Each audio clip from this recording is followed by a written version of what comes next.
Okay,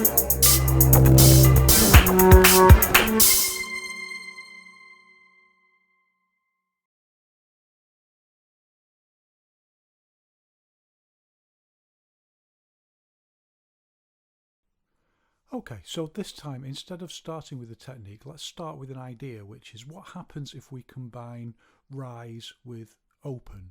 And we're also using quintessence principles of Wushu, so we know we're not just going to lift our arm up like a zombie. We're going to use bow to structure all of our posture, and that includes our arm, and that's going to create this, what we call a kinking movement, or the use of articulated force when we do it dynamically.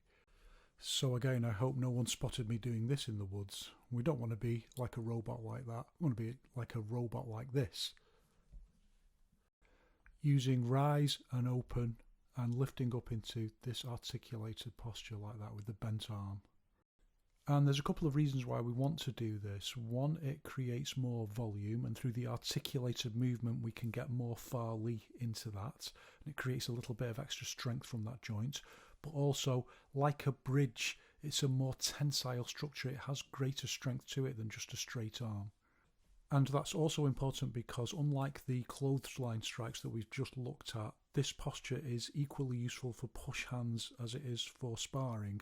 So we need that kind of strength that comes from the twisted, curled in, springy structure. Like we're making ourselves into a giant spring. And as we use it all the time in push hands, we have to train it with specific exercises. So here's one that you very often don't see. Taking the basic standing pole posture and then bringing it into a two-person exercise. If you think you've got good reactions, this will test you. There's various versions, but here I'm changing the position of my arms, both underneath or one on top, one underneath, holding this kind of springy posture.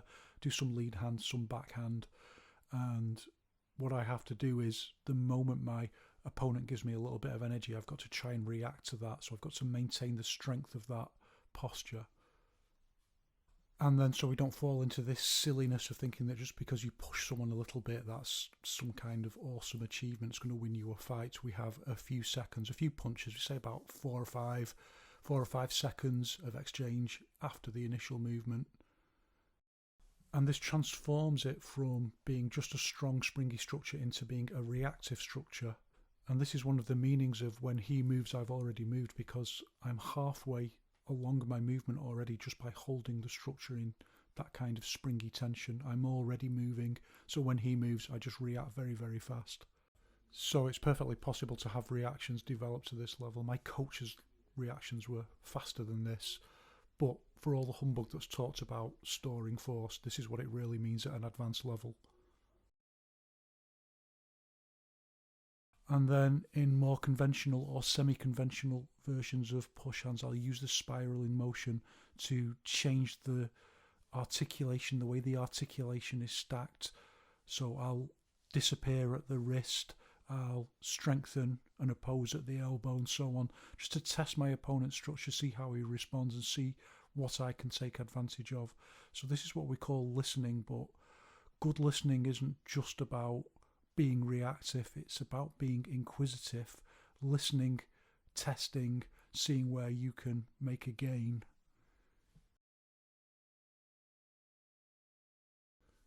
In any case, the posture is the same whether we use it in sparring for guard breaking or whether we use it in push hands. And it's 50% rise and 50% open. And the pivot root lifts and the heel turns out a little bit, and if this posture looks familiar, it's because it's the initial movement of the basic Yiquan jab. The only difference really is the articulation of the arm is more pronounced with this posture, but if you begin to extend it longer and longer, which you can for this posture anyway, it just transforms into the Yiquan jab. And you can see here really clearly the way that the pivot root points towards the target. So as the posture gets longer, moves more towards being like the length of a jab, the pivot root turns out more and more. And not to get into all these arguments about apparent Western boxing postures in some branches of Yiquan, actually these postures like the Yiquan jab and the cross, the hook as we understand them now, these are just extensions of movements in the natural set, so they're just logical implications that flow naturally from understanding these principles. And the same with the cross, which is just an extension of this posture but done with the rear hand, but we'll come back to that in a moment. Another difference is what the rear arm does for the lead hand posture, so it pulls down, whereas the posture in the jab for the rear arm kind of circles round the head. In this case it pulls down to facilitate a more explosive use of rise. And also with the jab it's a big phased movement past the side of the head, whereas with this posture for the rear arm it's more screwing force, it's a shorter screwing force movement. And all of that is because the posture itself is much shorter, so you have to get everything done in a smaller space and within a much smaller time frame. And also notice, by the way, the similarities with hook hand as you see it, for example, in Chang Chuan or Tai Chi Chuan, where you bunch the fingers at the bottom.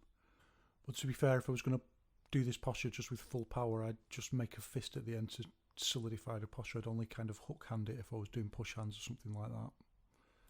So if we look again at the differences between this and the jab, you can see this is a short movement, and then when we bring it into a jab movement, see the phase of the movement in the jab combining rise and open.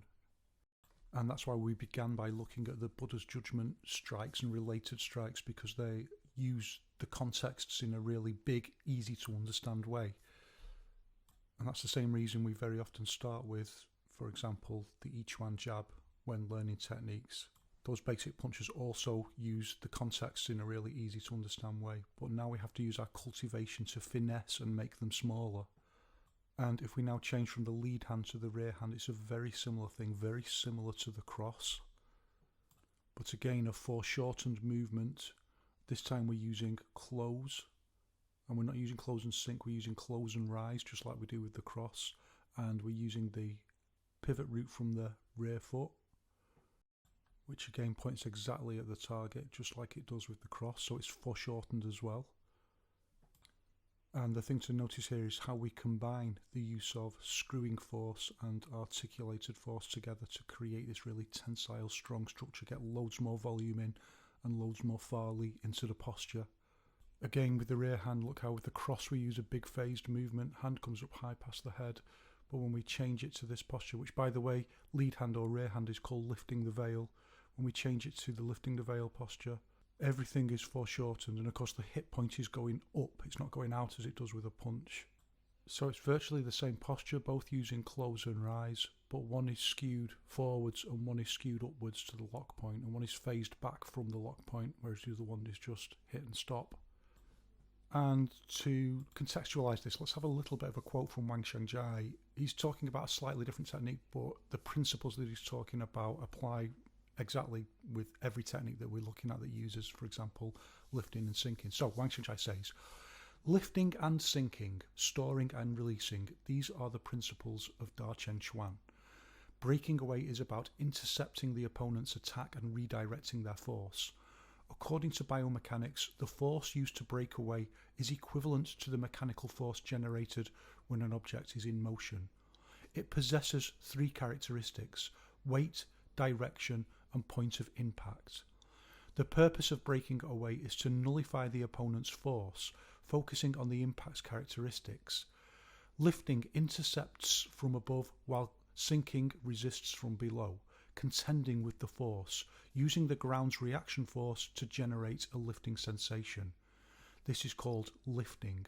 Storing energy for explosive release aims to halt the opponent's advance, suddenly stopping in the middle of the movement.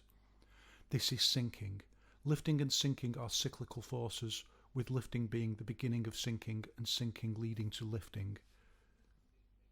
And when he says this is lifting, this is sinking, he's talking about a very specific posture, how you find or understand which part of the posture is lifting, which part of the posture is sinking. We have to then adapt that understanding to different postures. It's slightly different in different postures. The principles are always the same. However, there is a deeper, more advanced technical understanding that Wang Xiangjai is talking about there, which is that when you set the posture, that always uses sync to some degree, but we'll come back to that another time. The phased movements of the jab and the cross, for example, those are the cyclical movements where one flows into the other, and then the particular kind of hit and stop, the dramatic hit and stop with lifting the veil, There's hit and stopping the jab and cross as well at the hit point, but you can see the principles much more dramatically depending on the kind of posture it is. One or other or different principles will be emphasised. Please also note that Wang Shangjai speaks about physical movement in the same way that I speak about physical movement, and that's because what I'm talking about is the real thing, whereas all this stuff about mystical forces, magical powers, and even some stuff that's not woo like that but nevertheless is still nonsense. Think about how Wang Shangjai is talking about this and how our understanding of each one is supposed to be structured around straightforward knowledge of physical mechanics. And you can see here easily how rise could be hitting in from above if you just change the emphasis of the posture, as you always can in each one. And again, as you watch this posture, let's have another quote from Wang Shangjai.